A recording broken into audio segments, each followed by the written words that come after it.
Welcome to the source. Yo, what's up? The source.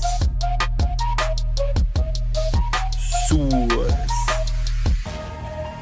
We're actually already live, by the way. Hey, get the source. Good morning. Oh, I forgot to get the chat up. 1 second.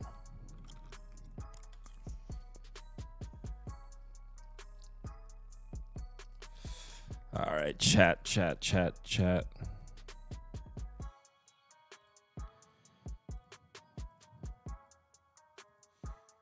How's everyone doing this morning? Hope you all had a nice, that should work.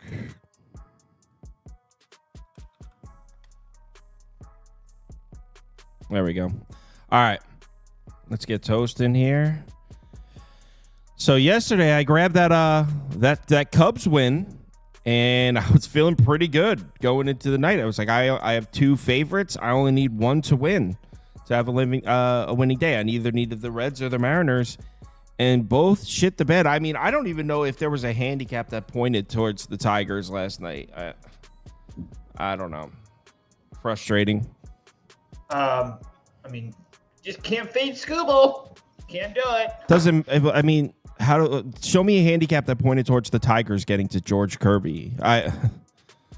Yeah, it's not even the fact that, not only did they score runs, it was a leadoff home run. I mean, it's whatever. I mean, I had a big bet on Seattle and I barely got green because of thank God for the Phillies, but yeah. Yeah, I went 1-2. But all right, let's go ahead and get started. We're just gonna run through all the baseball now, and then we'll come back live and talk about the football previews later. So, all right, Giants at Nats is first. Really thought about betting the Giants in this one. I looked at it last night. Not overly concerned, but a little bit concerned with the Giants bullpen usage. They're not absolutely taxed, but they're definitely on the tax side. That was part of what held me off. Also, DJ Hers has looked really good recently. I think it's 3 nice looking starts in a row for him. So even though the Giants have really nice looking numbers against lefties recently, I mean, they've been killing lefties. A little hesitant to fade DJ Hers because of how good he's looked. And I just recently faded DJ Hers, I think 2 starts ago of his, and he made me look stupid. So I don't think I'm going to do it. But the only way I would go is Giants at this price. But I would imagine everyone's betting the Giants at that price. So, yeah, it's better off I just pass here. Oh, whoops. I'm on the Nats first 5. I played it at minus 105. It's at like minus 125, minus 130 now. Not minus 130, minus 120, minus 130 on Caesars. So, yeah, I don't know if I definitely wouldn't play it at that number, but I do like Nats first 5 in this spot. I just really, really hate the spot for the Giants right now. Not only is there a bullpen tax, but I didn't play full game, so it doesn't matter. But this is the last game of their East Coast road trip. They have to fly to San Francisco tonight. They have a game on deck tomorrow. And Kyle talked about it. DJ Hurts has been pitching out of his mind. It's 4 of his last 5 starts. I get that San Francisco is much better versus lefties, but Hurts is pitching very, very well. You add that in with the spot. Not to mention the Nats are seeing another lefty after Snow, which is a huge step down in class for them. They had multiple chances yesterday. They couldn't get it done. It is what it is, but I'm going right back to the Nats first 5. I understand that the Giants bullpen is taxed, but I don't trust that Nationals bullpen as far as I can throw them. So even if they're rested and ready to go, I want nothing to do with that. I'll just isolate Hurts versus Kyle Harrison, who, by the way, Kyle Harrison on the road this year has been absolutely terrible against anybody not named the Colorado Rockies. So, yeah, I'll take my chances with the Nats early. Yeah, Hurts has no question been out pitching Kyle Harrison, to say the least. All right, so we're on to the next game, That's because I got like 20 cents closing line value, and I'm like, wait, you should be happy about that. You should, but we all know in baseball, every time you get 20 cents, you lose. So. Yeah, it hasn't been consistent at all, which sucks. All right, Brewers on the road in Atlanta next. I wanted to bet the Braves here. So do I, dude. So freaking bad. It's such a trash organization. I would have pulled the trigger on the Braves if they had more lefties in the lineup, because Frankie Montas' numbers against lefties are so ugly. And we all know, I mean, this is dating back to when he was with Oakland, that Frankie Montas on the road is definitely where you want to fade him. on the road in Atlanta, a team that just saw him and just smoked him. The Braves just crushed Frankie Montas. What was that, a week and a half ago? It just happened. Yeah. And it was also in this ballpark. So after the Braves crushed Frankie Montas, he switches teams. It goes right back to the same ballpark where he just got crushed. So, I mean, it's really hard for me to have faith in Frankie Montas throwing a good game. So it would only be Braves here, and I was really close to placing this one. Oh, man, I forgot I have no graphics. Got to type it. So, yeah, it would only be Braves for me here. Yeah, I don't know if I'm actually going to end up betting the Braves. I do have other bets, but I as well. I really wanted to bet the Braves as well. Not only has Frankie Montas been bad on the road, Charlie Morton has actually been really pretty damn good at home for Atlanta. And I do expect him to pitch pretty well here today. Again, it's just, Atlanta's in a kind of little bit of a free-for-all right now after playing really, really good baseball for a 2-week stretch. They've now lost 4 or 5 in a row. So I guess I kind of have to see them start playing well because I don't want them to be a team that maybe like starts to turn that wrong corner and going down, and then I keep on trying to get my money back and they keep on losing. So if they start playing well again, maybe I'll start getting back to them, but I'm just going to end up passing today. And I don't like how the Brewers used all 4 of their main arms last night. So they just saw these guys. Hold on. Devin Williams, Koenig, Nick Mears, and Piamps all went last night. So the Braves all just saw all those guys, and I'm pretty sure that all 4 of them went without giving up a run, which is like, do you really, okay, so let's say the Brewers have a lead here. They're up 5-3. You really trust those 3 or 4 guys to come in and not give up a run again? I mean, the same 4 arms pitch scoreless innings again. So it's a combination of they just saw the arms and all of their outings were successful that I just don't think is likely to repeat. It's funny that you said that because part of the reason that it kept me off of the Braves is because they're probably not going to have Aaron Bummer, if you're not following the Braves, has been one of their best bullpen arms by far. Minter went yesterday. Pierce Johnson went yesterday as well. So there is a little bit of holes there, and Milwaukee continues to play well. Again, this is a hard one. It's great. All right, cool. Our poll's pretty split on it, slightly leaning towards the Braves. Let's go ahead and move on to the next game, which is both of my bet. I have 2 bets. Both of them are all the way at the end, like 2 of the last games. So you're going to hear a lot of passing or leans for me until we get towards the end. Also, just not a very good day for baseball. Yeah, it's Thursday. It's the worst day of the week for baseball. Yeah. Padres at Pirates. Man, I wanted to bet the Padres pretty badly here. I still do. It's tough because it's hard not to say that the Pirates have the significant pitching advantage, but I think you have to say it. Randy Vasquez certainly hasn't looked great. We know that he struggles against lefty bats. I don't know. I want to take the Padres because, in my opinion, I'm getting the much better team as an underdog. But I don't know. What are you doing? It's Padres or pass. I've been watching this line because it keeps on kind of move. Now both teams are minus 110, but Padres do play very well as a favorite. They're 12-1 their last 13 games as a favorite, and I don't. As an underdog, you mean? As an underdog, you mean? No, as a favorite. I mean, they're minus 110. On you're saying they're like close to being a favorite now. Okay. Yeah. So for me, I love Luis Ortiz. He's one of my favorite guys to watch, but his last couple starts, I will say they were both against Arizona, so that's kind of like a great assault with that. But he hasn't looked good. But I do think that the Padres bats are just as equal, if not better, than Arizona. Maybe one bad start in Baltimore where he went off, but besides that, over 6 of his last 7 starts, he's been honestly very good. I mean, really, only the Baltimore start where he literally went 2 innings and they pulled him, and that was it. He's been like against Milwaukee, Boston, Arizona, Atlanta, Washington, Colorado. It's all 5 or 6 innings of 1 or 2 run baseball. So it's really hard for me to think that he doesn't pitch well here today. And then if you flip it over to the Padres bullpen, that's where it gets a little bit dicey for me. Suarez is going to be available. Jason Adam is going to be available. Matsui is going to be available. But my issue is you're probably not going to have Estrada, and you're probably not going to have Tanner Scott. So I just don't know how they mix and match that. The Padres also play tomorrow, I'm pretty sure. The Padres play tomorrow in Miami as well. So it's just, again, it would be Padres first 5 or pass for me, maybe a team total. But with the Padres bullpen being and then the Pirates bullpens kind of being the same thing, I honestly think this game could be a coin flip at the beginning of at the end of the game, because Bednar's went, Chapman went yesterday. Chapman went 29 pitches yesterday. So, I mean, the more that I look at it, the more advantages the Padres have. So it's Padres or pass for me. Yeah, and I forgot that I had looked at that, and you're right. There's one really bad start skewing Randy Vasquez's numbers. I looked at that last night. It's a really bad start against Baltimore. So and maybe I will bet the Padres here. But because you talked about the Padres bullpen, but the Pirates bullpen isn't in good shape either. I know. That's why I was like, I tried to stay away from betting the Padres, because I know that people already think I'm a homer. And then as soon as I started seeing that Pirates bullpen even worse, and I was like, oh no, it's even worse than I thought it was. Oh no.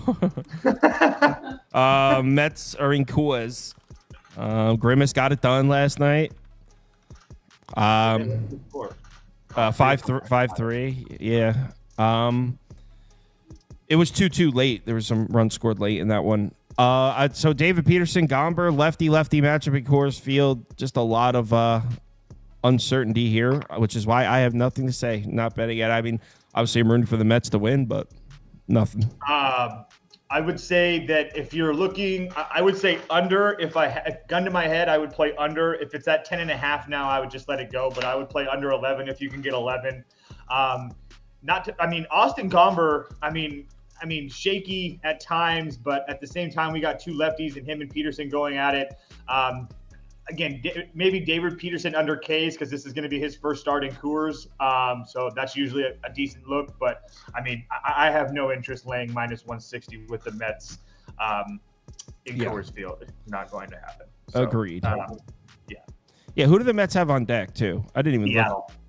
They traveled to Seattle, and Colorado gets to stay home too. I don't like that. All right, but I mean, this is an NL game. They need this one. So we'll be on just for everybody knows, we will be on Colorado tomorrow because it's in our spot. Colorado staying home. Atlanta is going to have to come there and travel with no day's rest. We'll be on Colorado tomorrow. And I forgot to mention that Padres Pirates game. That's one where I think you should table until later tonight, and depending on which of both those teams play tomorrow, both those bullpens are in situations. Depending on whoever wins, if there is one of those teams wins a close game and is forced to use high leverage arms, auto fade the next day because they're gonna have nobody. Padres play Miami. Pittsburgh plays the Dodgers. Oh no, in LA. See, yeah. So if that only applies if one of the teams wins a close game and is forced to use high leverage arms. That's the only rate. Well, I mean, I guess it could apply too if it's a close game. They both use their high leverage. Oh, arms. yeah. Somebody blows it, and then you're like, okay, we're fading both these teams. Yeah, fade them both. All right. Guy Boston Sports in the comments. What's up, man? Oh, this thing froze again. Damn it. Why does this thing keep freezing? Restream, man. Restream. One sec. I'll get the comments back right now. No, that's about it. Window capture. Alt. Use the alt. I am using the alt. that was funny. Everyone was like yelling that. Use the alt key, Beaver. Oh, man.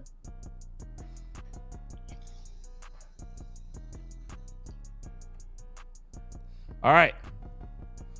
Anyway, so we got Hunter Green in Miami.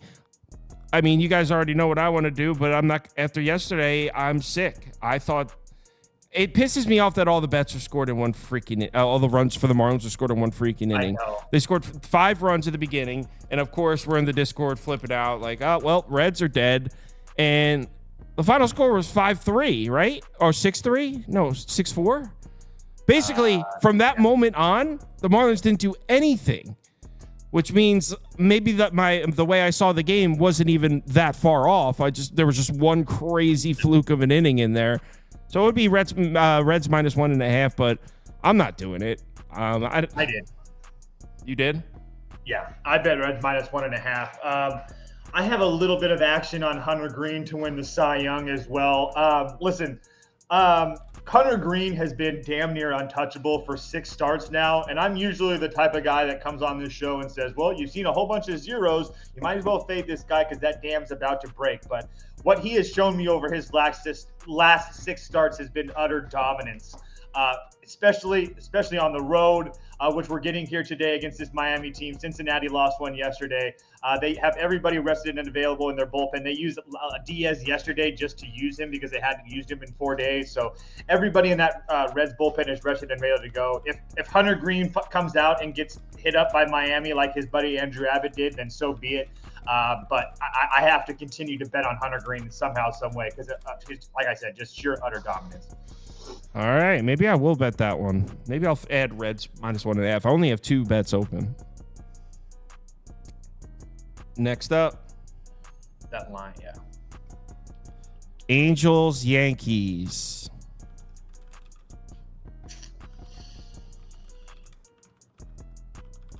This is a hard one. I mean, it's got to be Yankees, but at the same time, Tyler Anderson's been so good on the road, and at this price, how could you lay?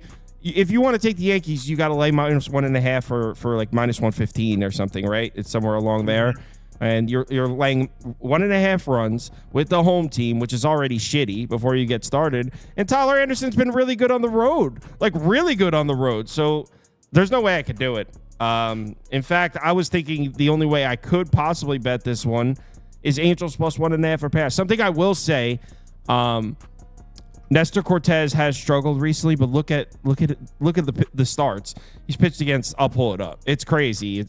Dude's got a little Philly, bit. Boston, Tampa, Boston, Toronto, Atlanta.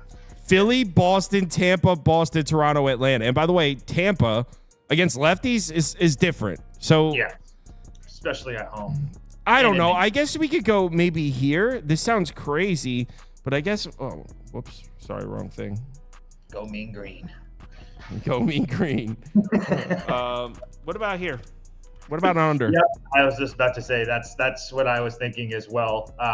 Hard to think that Nestor Cortez doesn't pitch somewhat decently here. Like you said, again, he's pitched like against the who's who of hot hitting teams and whatever. So that Yankees schedule has been pretty hard for them as well. So I do expect this is like a little bit of a down start for Nestor Cortez as far as competition wise. So I do expect him to pitch well here today. And then Tyler Anderson, another guy who, again, like I'm not ever going to rush to the window to back Tyler Anderson. But the fact of the matter is that on the road this year, he's been just fine really quickly. The last 4 or 5 starts, Seattle, 5 2/3, 1 run. Cubs, 8 innings, no runs. Who cares? San Francisco, 5 1/3, 1 run. Houston's 8 innings, 1 run. Texas, 7 innings, 1 run. I mean, I could keep on going down the list, but you guys get the picture that he's just been essentially solid all year on the road. So at 8.5 with let's see. Let's just make sure I didn't check. I actually switched mine. To first 5 under because these bullpens yesterday with the doubleheader, I'm good. Yep, I was just about to say I want to look at the bullpens before I said it, but now that I see that everybody worked in the Angels bullpen yesterday, if you can get a 4.5 in that first 5, yeah, I'm probably actually going to add that myself. Yeah, and I haven't bet many first 5 unders this year. I used to love that bet. So, I mean, it's just one of those situations where if the Yankees score 4 runs off of Tyler Anderson, it's just kind of like, so be it. You can have my half a unit or whatever. Like, you can have my half unit. All right, next up. All right, next up, Baltimore, Toronto. All right. Orioles -115, Blue Jays -105. And I forgot to add the totals. Whatever. Who cares? All right. Orioles, Blue Jays, Dean Kramer, Kevin Gausman. This is where I wanted to go here. This is another one where I looked at it. I tried to couldn't. I wanted to go under 9. I think both pitchers are going to pitch well. And I was kind of waiting for that Kevin Gausman at home shit to cut it out. Looks like that might be the case. And I like under 9. Hold on one sec. Let me get my notes up. I didn't bet this one, so I don't have like any notes prepared for it. But I looked at this and I wanted to bet the under last night. I can tell you guys, I bet Orioles team total over 4.5 personally. Me fading Gausman at home and that terrible. I think that's over though. That's fine. But all I know is that Baltimore has seen him very, very well. And if I can get 2 or 3 off of him, I will take my chances with that god-awful bullpen that we saw most of the people yesterday as well. And they saw Green and Cabrera the day before. Not to mention the fact that the last 7 let's see, where's my notes at? Baltimore has scored 4.5 runs 7 of the last 10 times they've played Toronto. These teams just have runs when they score. I'll take my chances. I don't want to deal with the pitching with Dean Kramer at all. But, yeah, I'll take my chances that Baltimore scores some runs. And if they don't score it off of Gosman, I bet you they can do it off of that bad Toronto bullpen. Here's the thing, though. Dean Kramer sucks against lefties. Against righties, 255 WOBA, 102 whip. He's actually got some nice-looking numbers against righties. Kevin Gosman, yeah, he's branded as this guy who can't pitch at home, but he just threw a complete game in his last home start. So I like that. I don't know. I didn't bet it. So, like I said, both my bets are at the end of the slate. So, under a pass. Also, both the games in that series were high scoring, too. Next up. Rays, Cardinals. I'm on Tampa, baby. Fuck this team. No, you see, you peaked early. You took the Rays. I didn't peak early. It is what it is. You peaked early, bro. It's all right. We all peak early sometimes. You peaked early with this Rays team. This is the spot to do it. One sec. I hate typing the bets. It's outrageous. Rays money line. I got it at plus 112. I also took. Oh no. Oh no, that's the other game. I'm sorry. So Rays money line. Shane Baz has been pretty good. The Cardinals lineup doesn't scare me at all. The Cardinals bullpen is taxed. Helsley's gone 2 days in a row. Kittredge's gone 2 days in a row. So both of their main 2 arms are not going to be available. And also the next 2 arms up, Ryan Fernandez and Jojo Romero, they just pitched last night. The Rays just saw these guys. So I like that. Kyle Gibson at home has been a disaster. I mean, you know what? Let me pull it up to show you exactly how bad it is. Kyle Gibson in this ballpark cannot pitch. And that's kind of been the case all year. But his last few home starts, the Nats got to him. Before that, the Cubs smoked him. Before that, the Braves crushed him. His last 3 home starts, and it dates back further than that. He's been all season struggling at home. He also struggles against lefty bats. Not that the Rays are loaded with lefties, but they have a few dangerous ones in there. So, yeah, this is a Rays spot all the way. The Cardinals took the first 2 games of this series as well. Which I like. Rays should take this one. Cardinals immediately go on the road for like one of that little rivalry against the Royals, that little Kansas City, Missouri. I don't know. I'm not familiar with the region, but it's a rivalry there. So that happens right after this without a day off. Yeah, Rays spot, plus 112, like the bet. Pass. No chance in hell I bet this Rays team. The offense is absolutely terrible. I wish you luck, but you're probably going to lose 3-2. No, this is a good bet. Trust me, I thought yesterday was a good bet. Sorry, not sorry. I'm not sorry. I saw Schwarber hit bombs. Were you sitting next to a Dodgers fan when you were yelling that? Yes. My wife said, stop. Just stop. When Schwarber hit the home run, Toes sent a video to the Discord. He was like yelling in the ballpark. Like, oh, yeah. Dude, it Schwarber bombs! That was funny. All right. Philly up, right? Woo! Yeah, hell yeah. Love this city, always have. I'm back on the Phillies. It's a love-hate relationship, man. I actually took. You never know. I actually put half my money on money line and half on -1.5. That's a good thing. You should do that because the Phillies of their last, I think, 15 wins, 13 of them have been by 2 runs or more or something like that. So when they win by more than 1, most likely. So, yeah. All right. Do you want to, should I say it? Do you want to? Go ahead. Okay. So, well, what did the Arizona Diamondbacks do yesterday? They played a doubleheader. They played a doubleheader. They played 2 baseball games, then fly all the way home from Cleveland. Now, the Phillies fly in from L.A. themselves, a little bit of a shorter flight, but it's not really the travel as much as it is the wear and tear on the Diamondbacks of playing 2 baseball games. The bullpen, which sucks. mind you. This is already a shit bullpen. Justin Martinez, 3 of the last 4 days, including 28 pitches last night. He's not going to be there. Ryan Thompson, 3 of the last 4 days. AJ Puck, 3 of the last 4 days. Kevin Ginkel, 2 of the last 3 days, but he threw 20 pitches last night. A couple. Seawald, he threw 19 pitches last night. He'll probably be available, but do you really trust Seawald? I hope so. Every single. It sounds like I'm picking out arms here. Just select all. Every single member of the Diamondbacks bullpen is either unavailable or seriously jeopardized.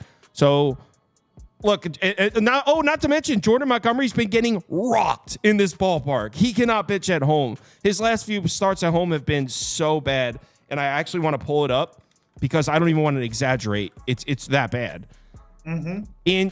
Ready? Jordan Montgomery's last 5 home starts, he's got a 10.24 ERA and a 2.38 WHIP. 10.24 ERA in his last 5 starts at home. And you're like, oh, Kyle, well, maybe he's pitching at some dangerous lineups. The Nationals, the White Sox, the Angels, the Twins. I'll give you the Twins. This dude cannot pitch in this ballpark. So, he actually pitched a good game against the Phillies just a few weeks back. So it's not unfathomable that Jordan Montgomery pitches well against the Phillies again. But even if he does, we should have the huge edge in the late innings. It's Phillies all the way for me here. It's Phillies all the way for me as well. I also don't like I actually think that Colby Howard should be okay as well. I mean, I don't expect him to like blank Arizona, but I think Arizona's a lot more strong against right-handed pitching right now than they are against left-handed pitching. So, I can't really add much more than what Kyle said, but the fact of the matter is that Jordan Montgomery is absolutely terrible. The Phillies versus lefties is one of those spots that you really like them.